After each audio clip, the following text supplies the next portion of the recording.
बिराद मोजां इनिशिएटिभ बियो श्रीजुत हाग्रामा महिलारिनि निर्देशआव जोङो एबारनि सरकारा प्रथमबारनि थाखाय जोङो बे गथ'फोरखौ टप 10 मोननाय 11-12 इनक्लुडिं MIL प्रत्येकटा गभर्नमेन्ट स्कुल आरो प्राइवेट स्कुलनि गथ'फोरखौ जोङो दिनै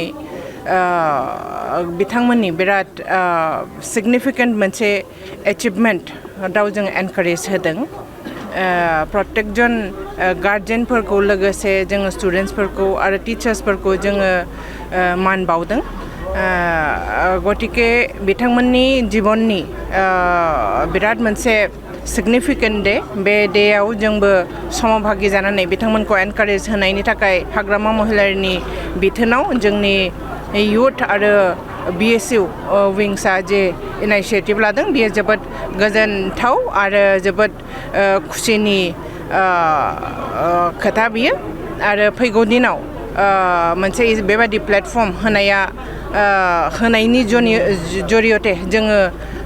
इयुननि जोलै स्टुडेन्ट्सफोरखौ जोङो